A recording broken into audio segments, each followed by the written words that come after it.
Private finance versus banks. We've never used mortgages. We always bought cash. My bank gearing at the minute is about 18%. Interesting. The big names come and go. And every few years, a new big player comes in. Reputation is longevity. Beach laptop versus empire builder. I think I've always been an empire builder. I've got 2 stars on my eye this month. Yeah. How good am I? Section 24. Everyone went and bought loads of property in their own name instead of pensions. All of a sudden, you're losing money because you're paying tax on the revenue, not the profit. It's crazy. Crazy. Ladies and gentlemen and property entrepreneurs, it gives me absolute pleasure to welcome a very special guest to today's 6-round podcast. This is a guest I've been very much looking forward to spending some time with, not only because she's been in the industry for a very long time and has a fantastic reputation, but we've never actually had the opportunity to sit down and speak together. So today we're going to go for 6 rounds. It's going to be Daniel Hill and Susannah Cole. Susannah is the founder and managing director of the Good Property Company. She's done over 200 deals, bought over £45 million worth of property. And today we're going to have some fun. We're going to go 6 rounds. And ladies first, do you want to hit it off? Oh, here we go. I'm going to ping. Let's go. All right. Private finance versus banks. Okay, so definitely pros and cons. Yep. I've probably been a bit conditioned from my business partner who lost in the financial crisis when Lehman Brothers went down. Yep. £300,000.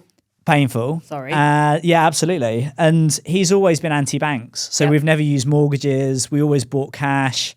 My bank gearing at the minute is about 18%. Lovely. So I've tended to steer clear of it. That said, I do definitely see the benefits. So I've just refinanced Mancor House. The site we finished, released enough money from that site to buy my new dream house. Yes. So I definitely see the value of it. So I'm more of a cash guy, but I do see the benefit in finance. What about you? So you're actually private finance versus banks versus cash.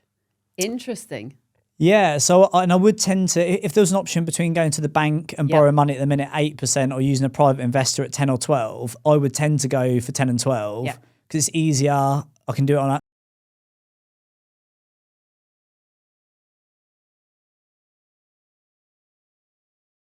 I think, again, there's pros and cons. What I did was primarily work with private finance. A bit like you, I'm maybe slightly cynical because that saying of the banks will lend you an umbrella when it's sunny and they'll take it away when it rains comes to play.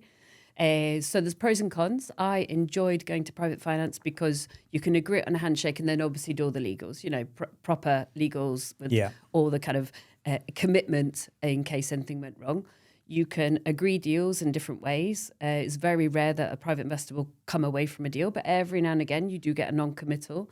And the thing I loved the most when I was starting out, because I didn't start out with very much cash, was I really liked when I was working with people who had bought and sold their businesses, they were effectively informal mentors.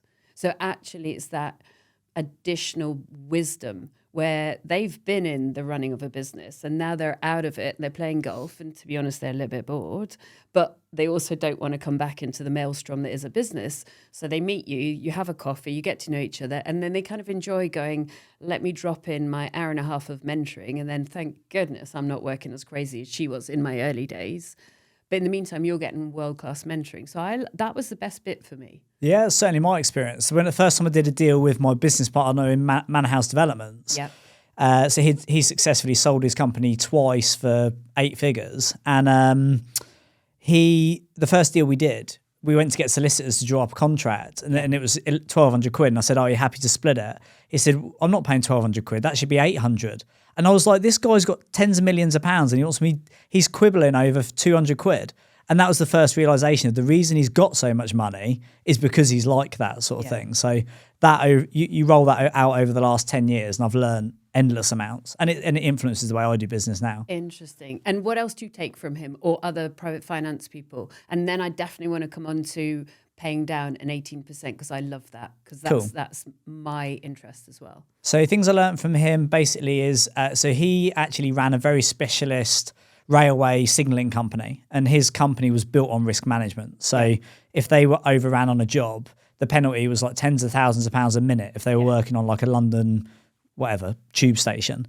So he was all about contracts, risk mitigation. I learned lots of things about cost-loaded programs, scheduling, drawdowns, securities, hoping for the best but expecting the worst. Yep. I don't think he ever hoped for the best. I think he always expected the worst, and I sort of hoped for the best. Yes. And they were the main learnings. Was just a very steel approach to like everything's going to go wrong. If Yep. it can go wrong, it will. So that matches your blaze. So you're in there with the creative driving force, and he's ensuring all the I's are dotted and the T's are crossed. And I was saying that relationship that lasted probably, I don't know, the mate, now we're just mates, and Yeah. he's fully retired and lives overseas. Yeah. But in that sort of 7 years we worked together, it probably started off, he was one extreme and I was the other. Yeah. The magic was made in the middle. Yes. And I would say now I'm probably not far off the middle as the way I do business. Because you brought in those competencies and those practices. Yeah, and I've got lots to lose now. When you start Yes. out 10 years ago, where maybe I would bet the house because I didn't have much to lose. Now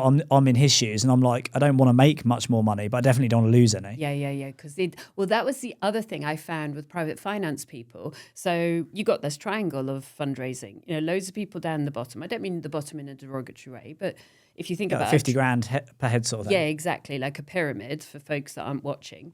You got loads of people in the smaller bit. Now they might, you know, when you're starting out, they might assist you with a refurb. And then you've got the folks in the middle, you know, 100, 150 grand. There's quite a few of them. And they're typically corporate people that have done well, and they've got they've put some savings aside, but they're a little bit risk adverse. And then you've got the entrepreneurs who've sold their businesses, management buyouts, that kind of thing at the top. And what I found super interesting, but not really a surprise, was it was quite easy to raise the smaller bits of money and the medium bits of money, different characteristics from both. The middle people were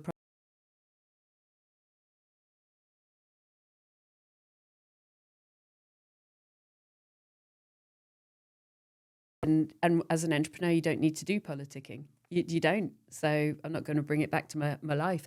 And then the top people, although there were some great people in that area as well, but my prima donnas came from the middle, not the top or the bottom. And then the top folks, they would take much longer for the relationship to develop because, just as you said, they have more to lose and less to gain as a proportion of their wealth. But once you're in, you're just steady Eddie, you know. Tariq would be like, could you please hurry up and spend another 600 grand? All right, then. Yeah, exactly. I'll go and buy some more houses, refinance them, pay you back out, and we'll do it again. Yeah? That, Okay. that was certainly my journey. And we just describe it a bit more like a gobstopper. You start at the minute with friends and family, then you Yes. find an intro with someone who's got 50 to 100. Yes. And then ideally, the hallmark of fundraising is you get to a point where you've got one high or ultra high net worth individual who can literally transfer you £500,000 or £1 million, not on a handshake, but, you know, in a week Yes. with a contract, and you get to that point. Yeah. So yeah, I definitely started at the beginning and then I ended up at the end. And now I'm probably in the situation where I've got the cash and I would And you do happily it the other way around? invest it. Yeah. Yes, I've just circle of been doing life, that. right? I've been angel investing this year. Absolutely. And so isn't it interesting? We've not spent time together. This is us getting to know each other, and we have very similar models. So for me, the mark of somebody that could fundraise well is, can you get 100 grand pledged within the hour of needing it? And if you can, you've got enough investors. I mean, I don't have any investors anymore. I'm fully paid out. I'm done. I'm the other side now. Congratulations. investing in others. But on the journey up, it's that. And you said, can you get 500,000 within a week? So it's more or less the same. Isn't that interesting? The same criteria. So success is predictable. Yeah, it is. Absolutely Yes. is. Yeah. And it's just the journey. And if we can learn it proactively,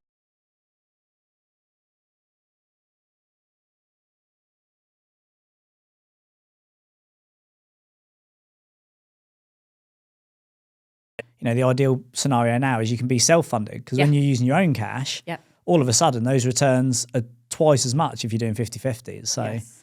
And I always had a limit. I only ever went to £1 million cash raise, and that's because I was never doing big developments. I was resi, which is maybe another topic. I was residential because I'm a lifestyle rather than an empire builder. And the reason I only ever went to £1 million cash raise, private finance raise, was my figure was, if it went horribly wrong, for the next 20 years of my life, yeah, I could probably pay it back. You know, I mean, ultimately, if you're going to do a joint venture, people stand and fall on the deliverability of the project. You're not going to underwrite a joint venture because the person's going to make more money because they're taking more risk. But at the same time, there is a little bit of, you know what, you got to stand tall on this stuff. So Yeah, I so never it's- went more than $1 million. As soon as I had that awareness, which to be fair, I didn't have that from the off, when I did get that awareness of there is a downside and it could go wrong, Yes. my hallmark was I wouldn't borrow what I couldn't pay back. So my Yes. granddad always used to say, I won't borrow money that I can't pay back. So if he borrowed money to buy a car, Yeah. if for whatever reason he wrote the car off and the insurance didn't cover it, he could pay it off off his house or whatever. Yeah. And I always thought that was a good mantra. Is it's okay. It's one thing losing your own money. It's another different kettle of fish using somebody else's. 100%. Nice. Only downside would be you do get occasional prima donnas, and for me it was between 1% and 2%. So 98%, 99% were amazing. 1% and 2%. Oh, don't think I want to work with you again. Yeah, very much my experience. Great first round. What's he got? What's he got? So I would say for my one to kick it off, one of the reasons I was interested in doing 6 rounds together when one of your team reached out was I've been playing this game for like 20 years now. I've been specifically in property for 13 years. Yeah. And what I've noticed is consistent in property that I haven't seen in other industries that I've been in is that the big names come and go. Yeah. And every few years, a new big player comes in. They're there for a while and then they disappear. Yes. But as soon as you reached out, you're one of probably a handful of people that I know that have been in the industry. You've been in longer than me. And your reputation, as far as I'm aware, has stayed protected. Touch wood. You've got a good reputation. You're still here. Yes. You're still doing deals. You're still working with other people. And there's like me, there's Rob, there's you, there's Simon. And it's really becoming a very small group of people that have been around for a long time and are still here and still have a good reputation. Yeah. And I just wondered, is that just my perspective from my group of people, or is that the experience you've had? And also, in order to have, you can tell me like how many years you've been in this industry, but in order to maintain that reputation, how have you done it? What's it involved? Has it always been easy? What's your experience been? Where do we start? At the beginning. At the beginning, I think let's talk plus side and negative side, shall we? So first off, I do think that how people do business over the long run is how they end up being seen roughly, with perspective. If you were to take today's headline, you would think that so-and-so was, a terrible politician, and then maybe in 20 years' time you might admire them. So I think that's a good analogy. I think reputation is longevity often. Richard Branson, he said failures, hasn't he? But we all admire him. Yeah. And also I love property and I quite like being fairly decent. So I'm quite straight speaking. Just check your mic. Thank you. Is that okay, guys? Yeah, perfect. Okay, thank you. So also I'm very interested in property. I really enjoyed the game of property. Same. I like, well, the first thing you asked me was, because I came over and stayed last night in Nottingham, loved it, went out last night, came early to see the city and went out again this morning. The first thing you asked me was, what do you think about the opportunities here? We'd almost never met and we were like, wow, here's my thinking. It's the common ground, isn't it? It's like deals. Yes, like, yes. You're from Bristol, right? Yeah, I'm from Bristol, but Scottish. Okay, and I nice. live half in Bristol and half in Barcelona now. Living the dream. Yeah, well, most of the time. Yeah. So I think part of it is the genuine, this is my thing, this is my bag. This is, I can't go down the street without going, oh, look at that. Isn't that gorgeous? Look at that beautiful piece of architecture, or look at that opportunity. But you will never get 100% amazing reputation. I've had projects fail. I once, so again, sticking to the plus side, before I come into how I blew up a reputation for a moment, which now I think's funny, at the time was horrendous. Yeah. I once did a JV with a guy where we built a house together. Now my builder went bust on that, and I looked at it, and the technical terms were I take 50% profit, and I didn't consider that we'd done a strong enough job. It was perfect house, absolutely great, super valuation, the figures worked. I felt that my business had not delivered a strong enough job. So I said, you keep 100% of that. Now, at the time, it might have taken me a little minute to say those words because I didn't want to, but I also felt it was the right thing to do. Well, for what it's worth, that was exactly... So Les, my business partner in Manor House Development, the first deal we did together was exactly the same. We were due to make 200K. It was 50-50 down the middle. And we ran over a year and went over budget. So it was only 100K, should have been 50-50. And I just said, you take your 100K, which you were expecting. I took the freehold at like 25 or whatever it was. And he just, for me to do that after 2 years, that was the beginning of the next 20 Yes. million. It was, but most people won't see that. That's relationships over transactions, isn't it? And it's behavior, which like, okay, I'm talking to you about it now, but I've never put it out on social media. And that was 7 years ago, because it's not something to show off about. It's, and let me be really honest, as a human being, there were a couple of moments, maybe 2 years later, I thought, oh, I'm annoyed that I did that. Well, I was going to say, do you find because there's people who do the right things and people that don't. Yeah. I think from what I know of you, we're people who do the right thing. Yeah. And that's how we've maintained our reputations. Yeah.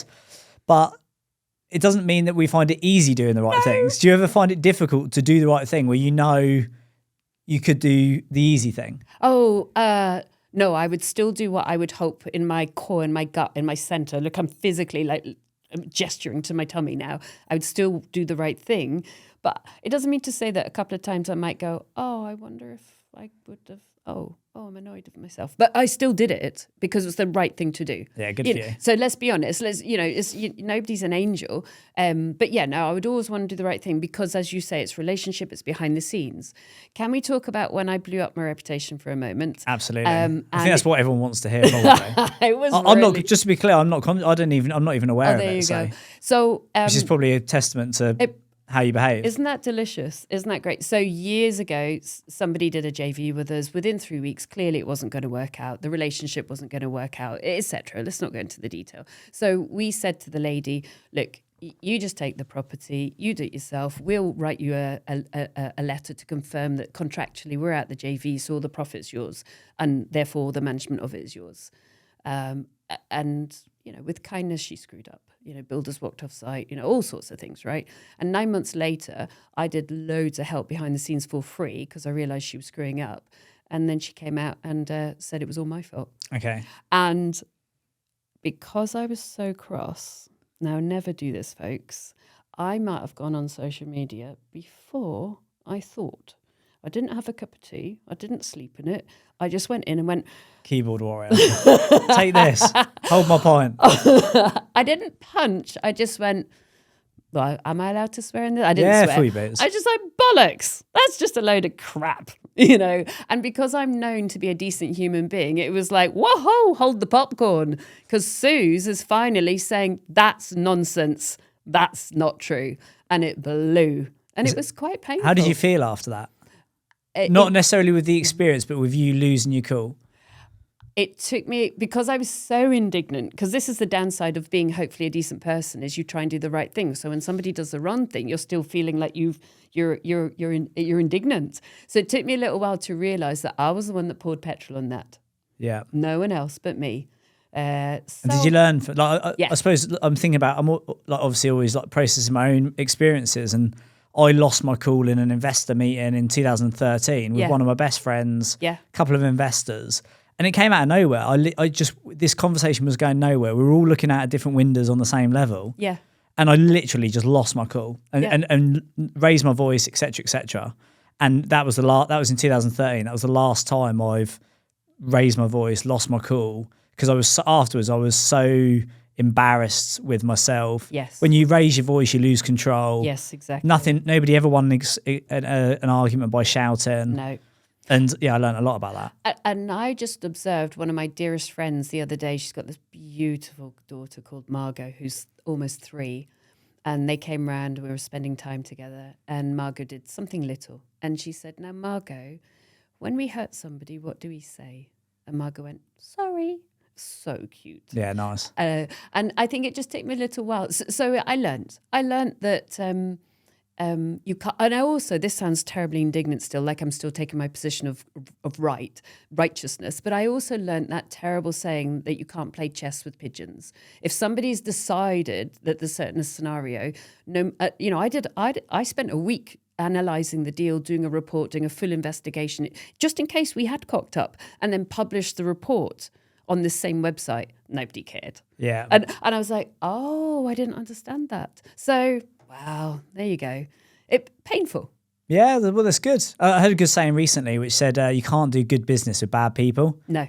And it's like, and also there's levels of people. It's like if I look at people I used to do business with, and they're still doing business at their level. Yeah. Not that there's level 4's better than level 2, but it's just that's the game they play. That's their pitch. That's their league. Yes. And when you start playing in different leagues, you just can't have a conducive conversation because you're not playing.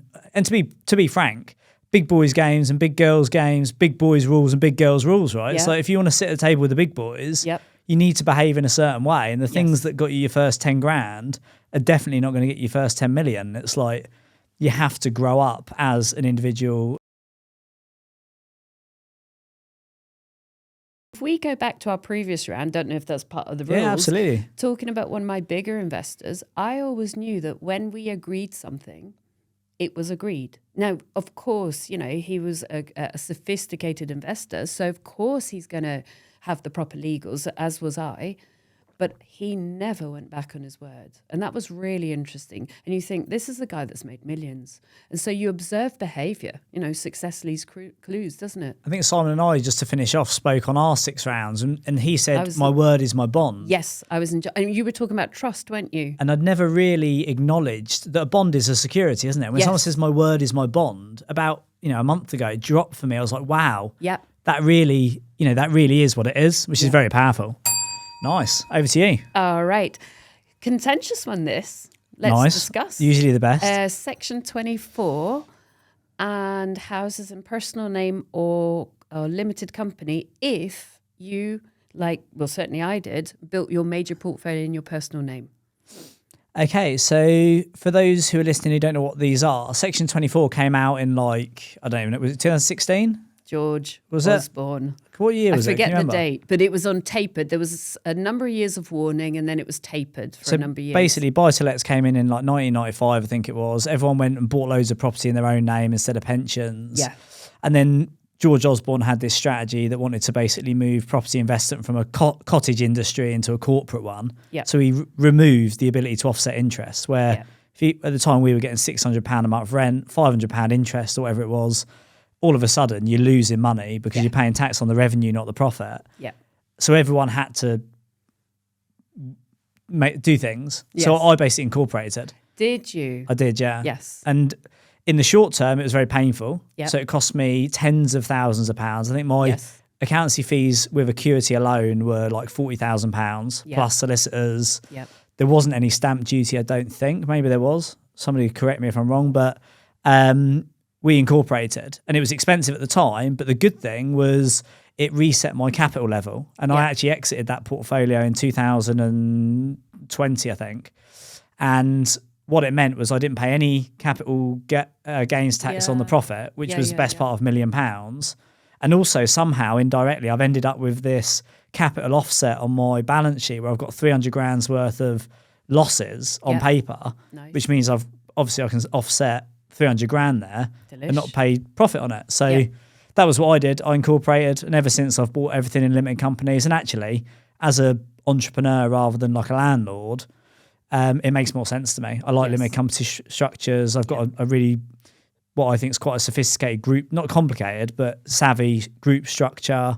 And the idea of owning things in businesses, whether they're plant and machinery or their properties, there's lots of risk reasons why ring fencing is a savvy thing to do. And then you've obviously got opportunities to use like entrepreneurs or business asset disposal relief, stuff like that. That's very true. So that's there. Or like your lovely Rolls Royce that I got picked up in this morning and enjoyed very much. Yeah. That's not as much of a tax haven as you'd like to think it is, but I've played every game in the book and it's just about justifies it. If the electric one was as nice as the petrol one, I would probably get that and it would save me a significant amount of money, but it's not as nice, in my opinion. But we are going we've invited to the open day to see the new ones, so we'll see. Whoop, but that's what I did. I incorporated and now I buy them in limited companies. What about you? So I am super willing for folks to write into your podcast to say, Suze, we think you're gone up the wrong path. Okay. And I'm going to refer back to, when I was in my 20s, I bought my first house and I sat there, this little girl, I'm quite a small woman, in this fancy lawyer's office with the wood paneling, and they peered down their glasses and they said to me, endowment mortgages. And I went, now I know nothing, dear lovely lawyer, but could you please explain to me why I would take out kind of like an insurance policy that doesn't guarantee to pay off the house when this is the most significant investment I'm going to make in age 24? I don't understand, right? And so my gut just went, don't do it, honey. And I was really glad I didn't. So I still, and it is a little painful, I'm still highly profitable, but I'm still have millions of pounds in my personal name. Most with mortgages, some paid off. And then I only have about £1 million in my limited company. I have not transferred over across into a corporation. I've looked at it very seriously, and I'm very willing for folks to tell me I'm wrong. My accountant doesn't currently agree with me. And here's my reasons. And it's just the contrarian thinking. So number one, I want all the incorporation stuff be tested by HMRC. And we've seen that recently with the stuff with, what's that guy, Dan Needle, tax policy advisors. He's now got less tax for landlords as a NOTAS, so a notified tax avoidance scheme. And he's raised concerns about Property 118. They've not been put at time of recording as NOTAS. So it'd be super interesting if Property 118 then get... I don't mean this rudely because I know the guys in Property 118, but if they get investigated, if you like, by HMRC and then it's clean and clear and it's gone through the system, first thing I wanted to just make sure was it had been investigated and I was not an early adopter, that, to be quite frank, somebody else had been riding out the horses and gone through tax system. And then secondly, that whole notion of crystallising a lot of the costs in a limited company. I mean, for me, it'd be, obviously I'd be paying capital gains tax, but then crystallising. Yes, complete false economy. Yes. So then what I'm effectively doing is dropping the value of my portfolio, even though it's on paper, but the minute it's sold, I'm having to pay that tax. Here's the real kicker for me, and I am super willing to be wrong, in which case it just costs me hundreds of thousands of pounds. I've always succeeded as a property investor because I've stayed nimble, a bit like a little boxer. I'm very nimble on my feet. Exit strategy 1, 2, 3, 4, 5. If anything goes wrong, because property is a big old ship that is not cash generative. It's not. It is cash generative. It's beautifully cash generative, but it's asset rich. Yeah. And so at no point do I want the government putting Susie in the corner. Nobody puts baby in the corner. And then they pull the little piece of wool on the bottom of the jumper and they unravel that and they say, we're going to retrospectively ask all you landlords for that tax now in crystallising in the shares. And I'm happy to be wrong. I'm paying extra tax at the moment because I don't want to be put in a corner by HMRC. I don't think you're wrong. I also don't think you're on your own. I've got a very good friend whose wealth management and tax advice I trust implicitly, and he does that strategy. He owns a lot of stuff in his own name. There is still tax benefits of having it in your own name. There's also, when you talk about, I don't know specific, I know there's a HMRC spotlight on this Property 118 strategy at the minute. I don't know what it is or what they've been doing, but the one I used with Acuity, it was 150 years established in using it for hotels and things like that. So it gave me the confidence. Plus I've passed my 7-year trigger point now. Delicious. So it's if there was an issue, I didn't go into it knowingly, and thankfully I'm out of it. Yeah. But I don't think you're wrong, and I think there's other people that definitely use that. But then when you look at creative strategies, do you use any mitigation there, like a management company to offset the rents? Or well, I now outsource. So yes, we used to do all of that, but now I actually have letting agents that manage everything. So actually, I'm very simple. So no, I mean, more so on because if you are getting taxed in your own name and you're paying sort of 45% on the revenue, I'm paying. So you are paying that. Yep, I'm paying it. You're not sort of siphoning 80% of the rent roll into a company. No, I am not. Well, fair play. You must be making a lot of money or spending a lot. No, I'm still profitable. And what I'm also doing is I'm still profitable. I'm just less profitable. Yeah. And I'm paying more for schools and hospitals at the moment. And we're going to come on to maybe one of the next subjects for that. But I'm also using it as energy to go pay those houses off, girl. Yeah. And it's my number one driver. Pay those houses off, girl. What about something where you get sort of you can have your cake and eat it? And it's definitely a more advanced strategy, but one that I'm doing at the minute with Mancor House is I've bought it in a limited company. Yeah. Refinance. I bought it cash in the middle of the pandemic. We've added $750,000, well, between £500,000 and £1 million equity to it. Refinanced it, took a lump of cash out. Yeah. 750 grand. And now what I'm going to do is when the mortgage expires in 2 years, I'm going to pay it off. Yep. But I'm going to pay it off using mine and my partner's SASs. Yes. So then the money, because we're getting the rent roll from the other properties that are in limited companies, I'm not paying any corporation tax, drawing it up to my SAS. And then when I actually pay the mortgage off with the SAS, the compound effect of it being pre-tax money that I'm using to basically acquire my own. Well, I probably won't acquire the asset. I'll loan the money out. So Yep. it's still owned by the limited company. But then having the ability to draw up a reasonable amount. You could exercise a sale, obviously, but I'll do that maybe later in life. Yeah. Do you utilise those benefits, or when you size it up, does it not complement what you're doing? Now, one of our next topics will probably inform why I have actually been out of any brain work for 3 years. So I, like our listeners, are going to re-listen to that and probably take some notes. Very nice. We'll leave it on that one. Nice touch. I don't know if this is related to what you mentioned, but for the next topic, so we're going to talk less business, more personal, about health. So I've got health as well. have you? Perfect. So you talk very openly on your social media about your experience with cancer. Yeah. And unfortunately, I lost my dad last year to cancer. Sorry. No, that's fine. And this year we're actually raising money for 5 cancer charities because I see it as such a, Good for you. I mean, it's such a big cause that people think money can disappear there with like Macmillan, and maybe they think they're paying salaries. But having had an experience firsthand now and seen the pros, what works really well and is incredible, and also what's going fundamentally wrong, Yeah. I just thought it'd be a good opportunity because it's a topic that a lot of people don't want to talk about. Yeah. And having like recently lost my father, and with you very openly talking about it, which isn't commonplace, Yeah. I just thought it'd be a really privileged opportunity to get your insight on, as somebody who is surviving it and has been through the trials of it, what's your experience been with it, treatment, experience of the experience. And can we maybe share both of our experiences, how you might have been able to try and be of assistance with your dad as well? Yeah, absolutely. Yeah. So very briefly, I'm open, but not. I don't ever want to become an organ recital. Okay. Okay. As one of my gorgeous neighbours said to me, I had an interesting and quite tough time. So briefly, 3 years ago, 3 years and 4 days ago or something, I got diagnosed with cancer, and I leant so far forward to the surgeon. I said, "This better not kill me." I read that on your social media. I like that. I think we have fight. I think you or actually said on your freeze. social media, "This isn't going to kill me." Oh, yeah. Well, I've always respected cancer. I've always said cancer, I don't have the choice of whether you're going to kill me or not. Maybe I misread it then. I've always felt that I am on a path, and there's a lovely big tree, and we're either going right or left, and right means great, and left means, oh, sugar, this ain't so good.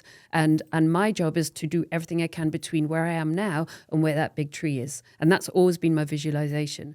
And then how it felt was suddenly, because I'm a very future-focused person, suddenly I was in a tunnel with the future cut off. I never thought it would kill me, and I never thought it wouldn't kill me. There was a difference between where I was and where the tree was. And my job is to try and do everything in that my power between me and the tree. Okay. And at that point, we're going one route or the other. Is this now or when you were diagnosed? Oh, immediately. Okay, It fine. immediately came. And so then it felt like the Channel Tunnel. And I was kind of like, if there was only an exit route, like one of the service doors, Yeah. I would love to take that door. Could you please give me an exit route left? And it turned out no. And then I just got a little bit whacked. So they found some of the stuff. Turns out it was fine, but you're waiting for weeks for scans. So lung and liver, turns out it was fine. That was a terrifying moment. And then 3 more cancers. 1, 2, 3, 4. I got diagnosed with 4 different cancers. I'm 8 weeks out of having 10% of my lung taken out, which was stage 1 lung cancer, but which was great because I was 10-15% over average lung capacity, so I'm still 5% over. Let's keep that capacity. Yeah, absolutely. And I'm hill sprinting now, Amazing. But it was tough. It was really tough. And the other tough part at that point, it wasn't entirely tough. So much of it was gorgeous. But the other tough point was my initial team I didn't have trust in. And again, I don't want to go down that route, but I would not be alive if I stayed with that team. Okay. Full stop. Is it team as in treatment? Yeah. Just and having been an entrepreneur,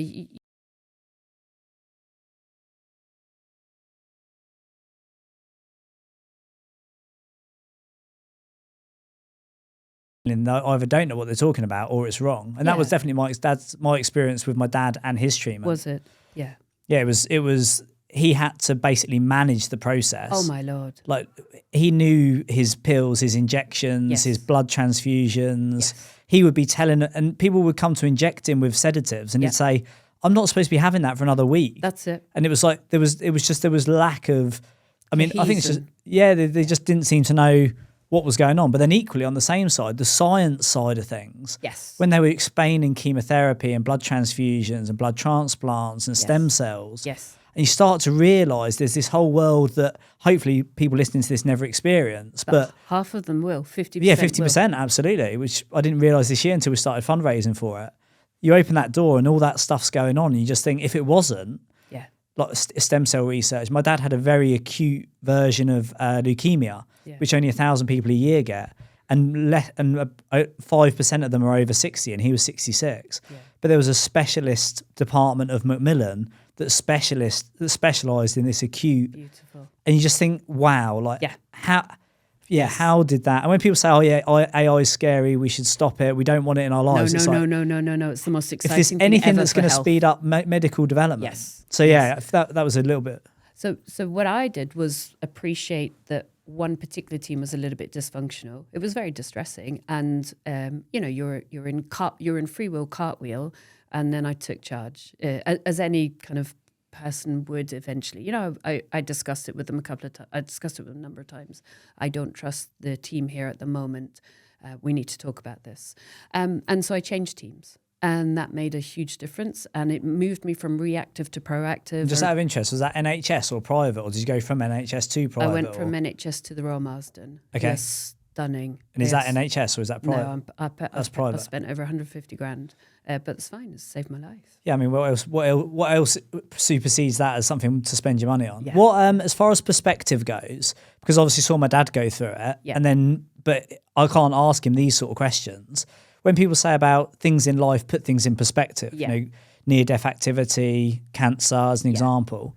When you were talking to some of the guys as I walked in earlier about people being caught up in social media world and like distractions and all that sort of stuff. Yeah. What how did it or how has it changed your perspective on what's important, life? Has it changed? Yeah. I'm assuming it's changed the way you live your life. Oh, 100%. In that space. And even now, and that was something I wanted to talk to you about as well, because of your, inherent drive. So I was driven. I was doing 50 deals a year. I stopped work immediately. Never went back to work. That's very interesting, isn't it? Yeah. And what for somebody like me, that if there's a foresight there that you wish you'd been aware of, like there's more to life than work. If you were to offer that wisdom to people listening, to me, what would it be? I then went into learning about health because I saw you read 120 books. You've watched 1,000 medical papers. You've read 1,000 medical papers, which was the upside of the downside of my initial team not being a team I felt I could rely on. So that was really good news. So what I learned was that whole, whether we call it East and West or whatever we want to call it. The Western is cut/burn. Hey, I walked into my chemotherapy going, "Hi, honeys, I want my chemo with chocolate and rainbows, please." And I would get my hair done and I would shoulders back and down. I'm going in with everything I've got. Give me that stuff, right? But at the same time, what I really learned was that more traditional Eastern medicine of preventative and build your immune system. So the sympathetic, which is the fight, flight, freeze, dry, let's go. Yeah. You and I clearly both love that. Let's make this happen. Let's go to battle or go back to basics, isn't Yes. it? Go back to battle, chemotherapy, chop it out, let's do that, radiotherapy. But even in life, let's make this thing happen. This is exciting. And then what I really switched on was the parasympathetic state, which is rest and digest. Yeah. If you have organic foods and cleansing and stress, reduce your stress, 100%. Hypnotherapy, exercise, of course, acupuncture, Chinese medicines. And did you see any tangible results from that? 100%. Really? Yeah. So people who think it's a load of woo-woo. No.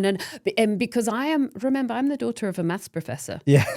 So show me the numbers. Show me the numbers. And what I am interested in, my entire job was to build up my killer T cells. And if you, as a cancer person, has ever seen a beautiful video of a killer T cell eating a cancer cell, my God, you're going to do everything in your power to build up your immune system, which is rest and digest. Yeah. So your success is when your tummy gurgles, no matter, whatever brings you to that success, because what you're doing is you're building up your immune system. So I was still super interested in the science, but give me every technique to build my immune system so that I can, like the cycling team, if I can improve my opportunity to live by 0.1% or 1%, then we're getting closer to jumping over that hurdle. Yeah, amazing. Yeah. And for the last 30 seconds or so, firstly, thank you for sharing that. It's inspirational to hear the way you've approached it and that you do publicly share it. What wisdom, and I know you're also not the sort of person who wants to preach advice, and it's a sensitive topic, but to people who haven't got it and like the realizations you've had around life that people don't tend to get until they've had a close call with something, what would your wisdom, advice, direction be around life, health, happiness? Cancer glasses just make things click into place. So love. There's an amazing book I would want people to read called Radical Remissions by Dr. Kelly Turner. They're now studying her work at Harvard. How do people who were technically terminal survive? Let's examine the outliers. And she figured out there were 75 things, but there were 9 that every single person did. And they are things like connection, meaning in life, changing your food, changing your water, exercise, that kind of thing. For me, the number one was connection and love. I just immediately, sometimes you think, oh, I do love my people and they love me, but do they? And it just went clunk, click, like a seatbelt. I love them, they love me. And it's never left. Amazing. Yeah, very wise words. Thank you. Over to you.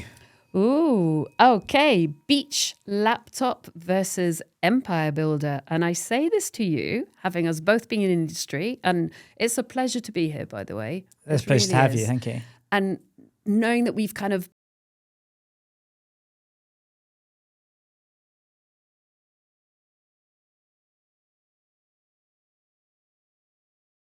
laptop, lifestyle versus empire. Discuss. Dan Hill. Well, yes, I think it's a fantastic question. And I think you said before we started recording, I think we were talking about kids, and you were saying that most people are defined from like the age of 2. You can maybe have a bit of input, but from 2, we're sort of, our destinations may be chalked, written on the wall. But I think I've always been an empire builder for whatever reason that is, whether I was born with it, it's in me, my parents, my friends, whatever it's been. What is it that just gives you the joy, the pleasure, the drive, the satisfaction of empire? So the interesting thing here is the challenges I've got now. I would say I've done the empire thing, and I was actually recording some content before you came, and they said, what's the one thing you've done that you would never do again? Interesting. And it was? Empire building. Interesting. There was a day when I sat there and I had a head office in Nottingham. I was there at like 6 a.m. I think I think it was the one night that I actually slept in the head office. Yeah. Because Elon Musk. I'd flown back from Tenerife to do this turnaround at the beginning of the pandemic.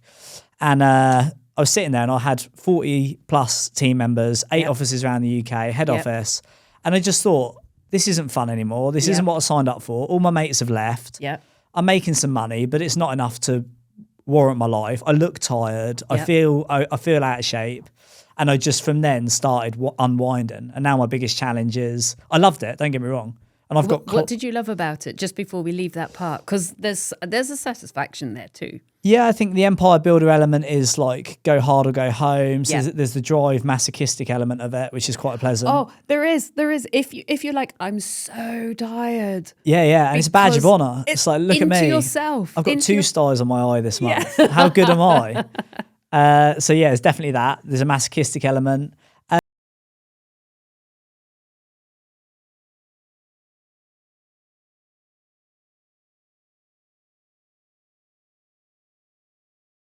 Recruit, how big deals can I do? So yeah, I went on that journey, and it's done me really well. And that was 20 years. I started at 14 and I finished at 34. So that was 20 years of empire building. Yeah. And then now I'm 37. So I'm now 3 years into selling the companies, reducing my workload. I'm down to about 25 hours a week desk time. Nice. I've bought my dream house. Yes, you have. Assuming all goes to plan. Thank you very much. Expecting our first child in May. Gorgeous. So I'm now trying to think, right, I can't be that person anymore. It's not good for me. It's not good for my family. Yeah. And I don't want to do it. Can I ask a question then? Yeah, absolutely. You know the Daniel Priestley thing of lifestyle is up to 12 employees, then you get the desert, and then what is it, about 60? Yeah. Well, he says 70? 50, yeah. 50, yeah.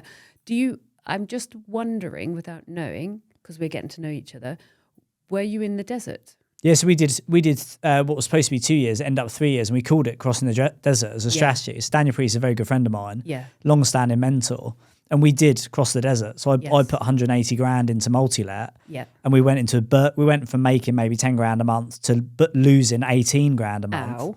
Yeah, and basically the clock started then, which is the concept of crossing the desert. And it was the ride of a lifetime. You know, it's like, I don't know, doing something climbing Everest. Yes. There is a high possibility you will die. Yes. But if you survive it, you should probably celebrate it and don't go back. Yes. It was like that for me. Okay.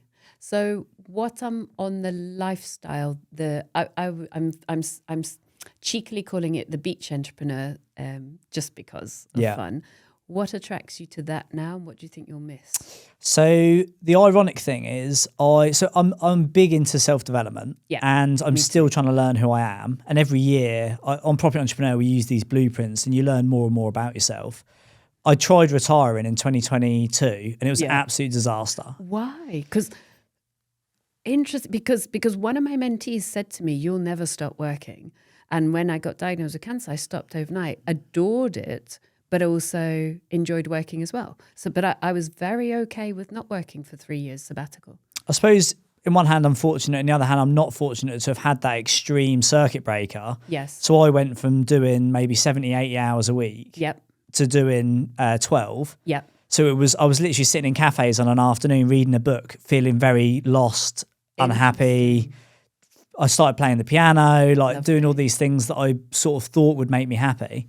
And then what I realised is actually I need to go back to work. So I went back to work, burnt myself out again last year. Yeah.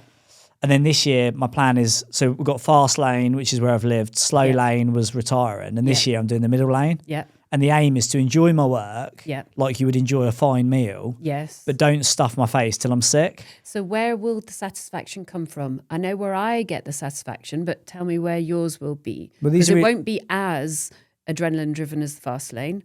And it won't be as, I'm not quite sure, I'm a bit lost in the slow lane.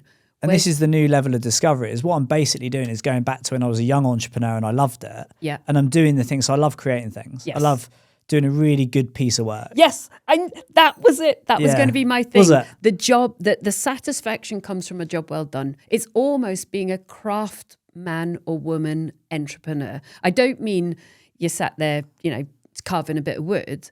What I mean is the craft Although of... you could be. You could be. Oh, yeah. The craft of being an entrepreneur is well done. That's what I mean. That, if your granddad was looking at you and they go, well done. You want to enjoy the process of work and Yes. not do it for the outcome, not to be doing things for the reward. Yes. When you do something you enjoy for the money, it becomes a false economy. Yeah. And what I've realised this year is I just like being busy with my hands. So 20 years ago, I was building houses on the tools. I was a builder. Yeah. And now I've bought my new house. My plan is to to develop it myself. Yeah. Because I enjoy the process of, wow, look, my bedroom, I wallpaper my own bedroom. And I haven't done that for 10 years, 15 years.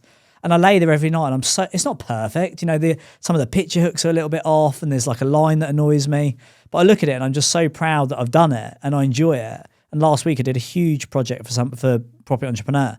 And when I delivered it in a box with a bow, with the resources, the templates, the content, I was like... Satisfied. I went to bed thinking, do you know what? That is what world-class work looks like. There we are.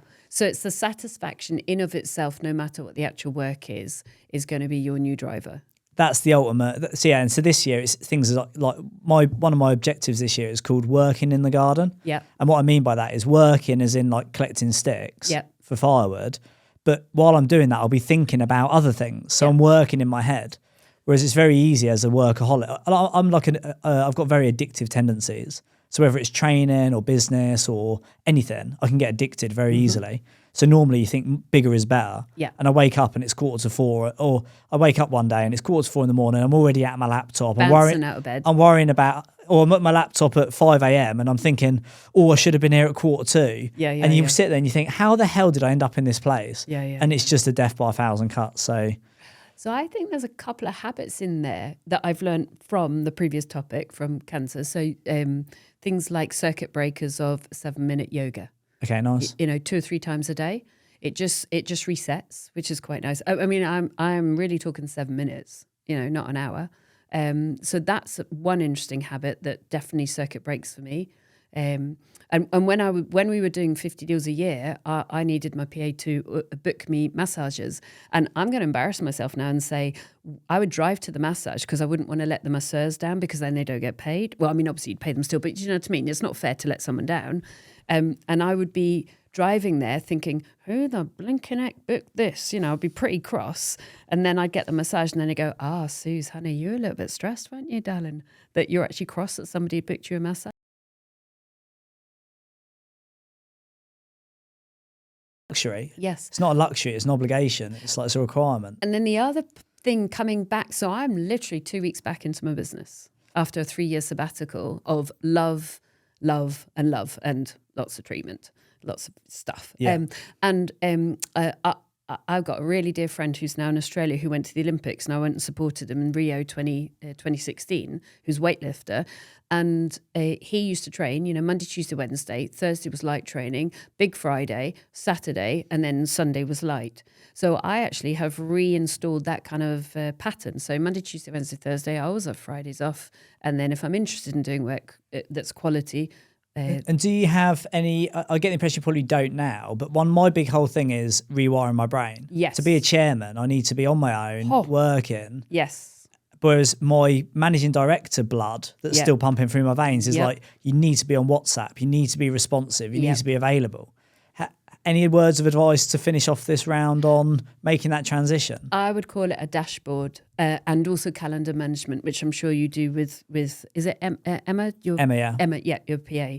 The first thing on the Monday morning is calendar management, which is a week, month, quarter, 6 months, year, decade, and then match it up with KPIs. So, and then I have time every single week in my diary now for a dashboard analysis, which is more performance of the business rather than, what does somebody just make a mistake by releasing somebody on social media. And how about like the mindset or like work ethic, just to finish, the mindset or work ethic element of it where, ironically, in order to get to the next level, you need to stop doing the things that got you to this level. Like it used to be for me, work hard and smart. Yep. Now it's really like, I just need to get rid of that work ethic and be like Naval Ravikant or Warren Buffett and just read and think all day. Agreed.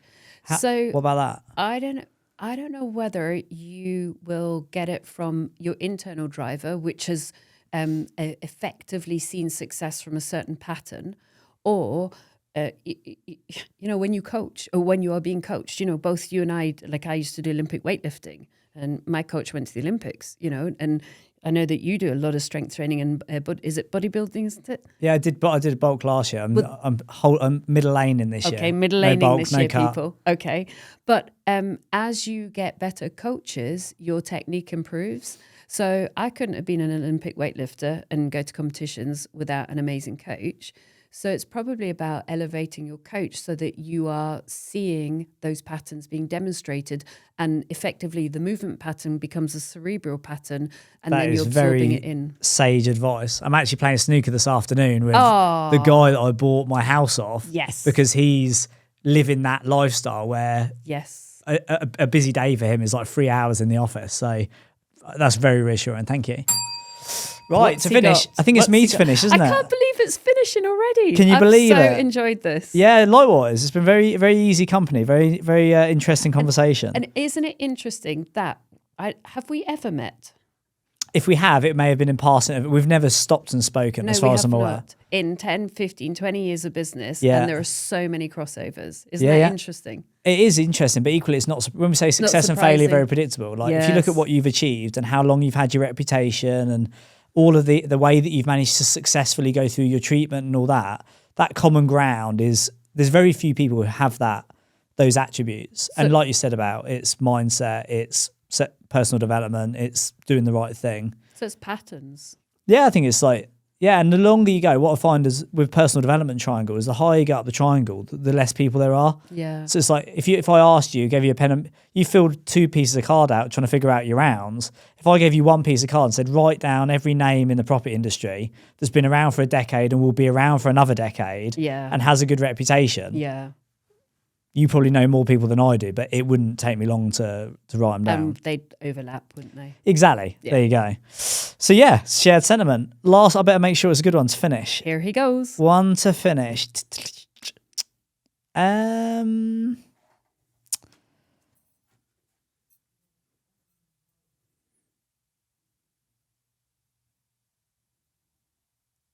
going to go for parents and parenting. Whoa. So parents is from a selfish standing that I'm hopefully going to become a parent this year. Congratulations. Thank you very much. Lovely news. And it'd be really good to get your insight on your journey. Your kids are now in their 20s, what that's been like, words of advice, things to do, things not to do. So parents, that's parenting. And parents is, I'm always interested in what impact our parents have on our journey. You know, what were your parents like? Yeah. How did that influence your journey as a parent? You know, it'd just be good to get your insight on both sides of the fence, your parents and you as a parent. And also how I am still parented by my lovely parents. Okay, now. Very nice. That's a very fortunate position to be in. Yeah, I'm very lucky so far. Could parents and parenting, shall we go for okay, so my guys are 27 and 30. Yeah. And my entire focus when I got into property was providing a safe space for my family. And it's always easier to kind of do that for someone else than do it for yourself. And so I've always felt a very strong maternal protection instinct around my responsibilities. Okay. And you're about to have a responsibility. Nice. Good. Looking forward to it. And so I felt I could do anything if having had them, because that protection, I don't know if you're already feeling that strong sense of protection. Responsibility. Yes. I'm already a very conscientious, like very consciously playing the long game. Yes. But it's even with 18% bank debt, I'm like, oh, I better pay that off. Oh, really? Oh, that's so yeah. cute. So it just takes it to another level. So carry on. And then before we came on the podcast, we were talking about parenting, and I now, with mine at 27 and 30, appreciate that more or less who they were when they were 2, when they were just starting to get a little bit verbal and express themselves physically. I can absolutely map that over to who they are now. I adored having children, and I adored all of their growth. And I will also say that I found their 20s the hardest. Now, 20 and 27, I'm going skiing with my son in 2 weeks' time. In what capacity? The relationship or the responsibility? Like them being out of the house and you worrying, or you loggerheading with them? Oh, a little bit of loggerheading, because I want my son, for example, to grow into a great man he's clearly straight, is my boy, you know, and so I'm very keen that he becomes a great man for a great woman. Okay. So this if he's not already read The Way of the Superior Man, the book, I would highly recommend it. Thank you. Yeah. It's the best book I've ever read about understanding how to be a man. Yeah, thank you. And he's a late developer. So he's getting there now. But I just didn't put up with stuff. I was just like, I'm gonna have a conversation with you about this, even though it's uncomfortable and you'd rather I just disappeared for a minute. And also the other part that I found very... Just a quick question. Do you find being a mentor professionally helps you be in a... Because most parents might not have those difficult conversations, but as a coach or mentor, you're used to telling people the hard facts of life. Well, I wonder whether it impaired my ability to deliver this message effectively at the beginning. Yes. And Dan could probably see me squirming in my seat there. So I think the answer was yes, it clearly did. Yes, because also when you're in property, there is a kind of technique and a focus and there's a way to do things, not always the exact same way. So I definitely had to relearn how I might parent and coach in their...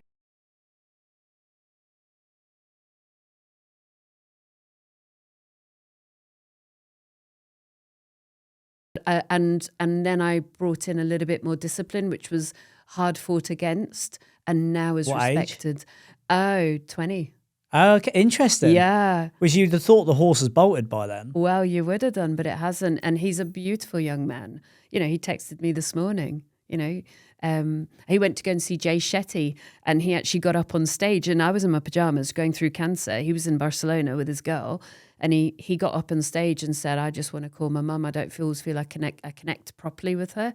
And then I bet that was an emotional moment. Well, I thought he was just phoning me. I didn't know he was on stage with 1,000 FaceTime, people. Yeah. and I start warbling about, oh, honey, it's just been a little bit of a difficult day. I'm still in my pajamas. And he was like, Mom, I just want to tell you I really love you. And then 1,000 people started cheering. So he is a gorgeous young man. But as a man, I can't tell you how hard, I don't know if it's the same for all men, but can't tell you how hard that is to do as a thing. For a woman, it might be easier in the main, because women are more emotional, men are more logical. Yeah. Egos are harder than emotions to break. It's like, fair play to him. That's big. Oh, that's lovely to hear. Yes, because of course I can, and I was a single parent, so I only came at it from a female point of view or a mum's point of view. So that was the first. I know this is slightly one-sided, but it was worrying about them making decisions that could be more impactful on their life in their 20s, because you can't save them from the road if they dash out into the road. Yeah, that worried me. And then impact on parents.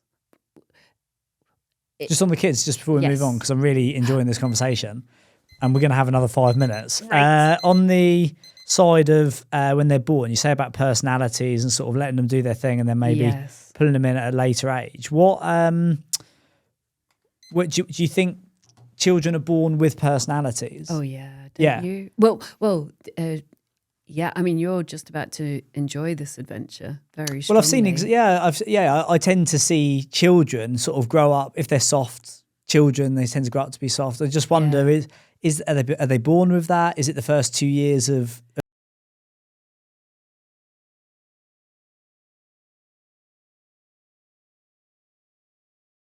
is super important for them, no doubt about it. But I think, I mean, if I look at my sister and I, we're different characters. We get on beautifully, but we're different characters. Where's that come from? It's just nature, isn't it? So that nature-nurture eternal debate. But I do think that you can guide, support, and mould and finesse, if you want to call it a rough time. I'm sure there'd be a good analogy somewhere where somebody's defined what you can and can't influence with a child. So if they're coming out of the traps and they're wired in a certain way, like trying to make a soft child hard or a hard child soft, maybe wasting your time. But if you can, there must be a good analogy for what you can and can't influence. Well, I know this is far too extreme, but I've always been very interested. My dad came from a very working class family and became a maths professor, head of department in a university. And he lost his dad when he was 14. And I've always been acutely aware that I believe 1 in 3 prime ministers and presidents of America and Britain lost their parent before the age of 14.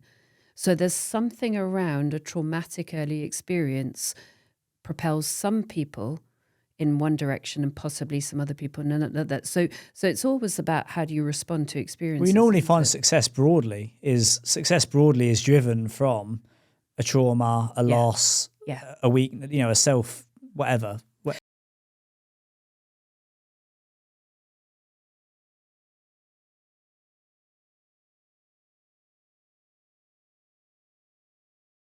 No point am I saying I've got advice for you that you need to listen to in any shape or form, but that would probably be my one reflection back.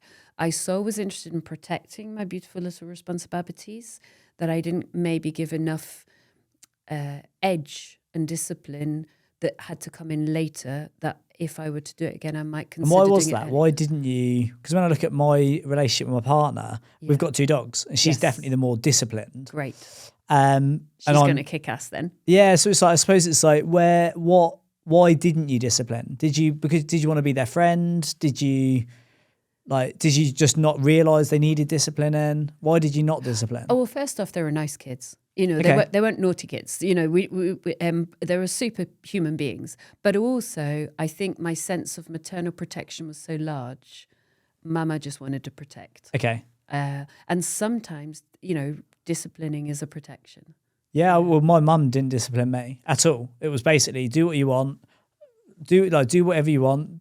I'll probably do it with you. She's just that's so cute. We were just like mates. Whereas my dad was, I came from a single parent family as well. Yeah. Whereas my dad was I lived with my mum, saw my dad, and had a great relationship with both of them. But my dad was the dad was the one to be scared of, and the mum was the one that you were mates with. Yes. And I think that gave me the perfect balance. Not that I'd wish anyone to have divorced parents, but I definitely saw that as a benefit. So what kind of a parent do you think you're going to be?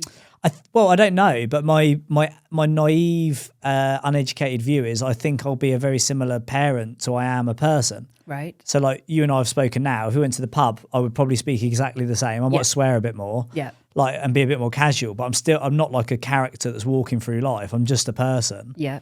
And the way I talk to the kids in our family is very similar to how I would talk to a friend or a client. It's very adult. It's also quite easygoing. Yep. It's like I don't tend to discipline. I'm more like I don't know what the word is. I would normally say, well, that's a silly thing to do. I would earn respect by people want my sort of praise and compliments rather than if they do something stupid, I say, well, that was a silly thing to do. Some things like 5 languages of love. What's your languages? Well, I'm acts of service. Right, there you go. So I'm acts of service. So you're going to pick them up from the airport at 3 a.m. Exactly. Yeah. Hi, Dad.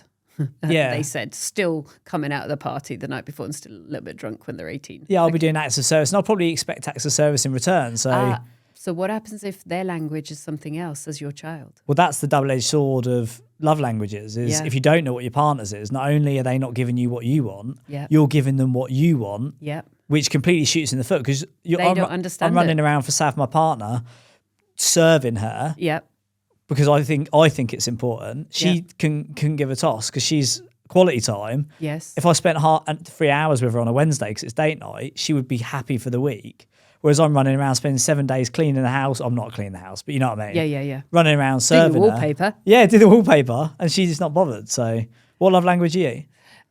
Positive and hugs. Positive words and touch. Okay, nice. Yeah, very good. Yeah, nice. So we overlap on some and we don't overlap in others. And I've really had to examine being a parent in their 20s where I've really had to respect them as human beings, even though I'm thinking, don't do that. Yeah. And then I've had to think, how do I bring this up and how do I support an approach and assist them? Because what is my goal? For them to be healthy in all the aspects of health, mental health, physical health, emotional health, relationship health, career health, finance health. Yeah, and I think like my approach, which is probably thinking about it and speaking about it is probably the wrong one, would be to let them make the same mistakes that I made. Yeah. Sort of because I do think there's a process to it. Like I'll come in the studio, see these guys who are 15 years younger than me in business, making the same mistakes I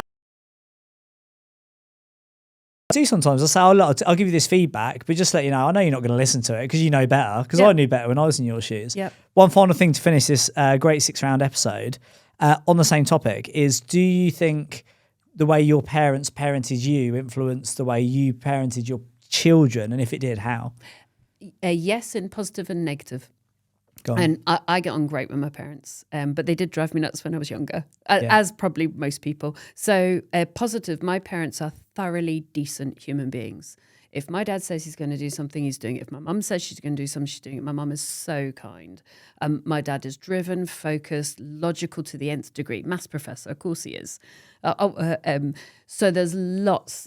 And my dad's such a role model. He's 81 and he only just gave up running 2 years ago. Fair play. And I'm quite fit. I used to do a lot of CrossFit and weightlifting, and we do a family holiday every year.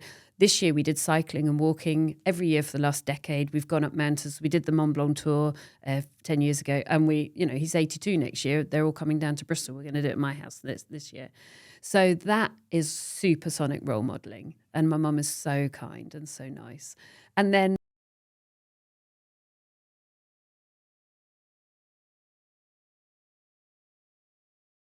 sake, mum. But hopefully when they're in their 30s, they'll be like, yeah, she's pretty cool, my mum. Good.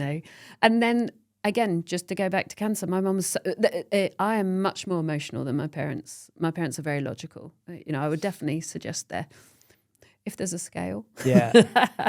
And so I'd be like, oh my God, all these things are happening. And I'd pick the phone up to mum, and my mum would go, you'll be fine. And I go, Mum, not to hurt her at all, but I go, Mum, it's a 60% chance of living on this particular cancer and a 40% chance of death, right? Because I knew that was my stat at big. And she'd go, no, you'll be fine. They've done amazing things with cancer. And I wouldn't argue with my mum, but I'd say, Mum, those are the current Why do you think stats. that was? Just out of interest. Do you think that's like you didn't, because I'm not ever the optimist. Yeah. And like I would, despite the negative facts, always putting a positive spin on it. But I appreciate sometimes people don't want that. And also sometimes it's not suitable. What were you trying to do there? Were you trying to educate her on what the potential outcome was? Or was it more of were you looking for some, I say this in completely the right way, is compassion, some sympathy.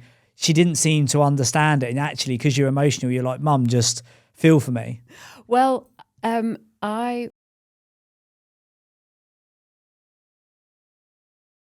parents may be slightly on if we have a scale there, I'm not sure whether I might not be on that one as well. So I just looked at everything logically and went, right, 40% chance of death, 60% chance of survival. How do we make it 40, 39, 61, 38, 62?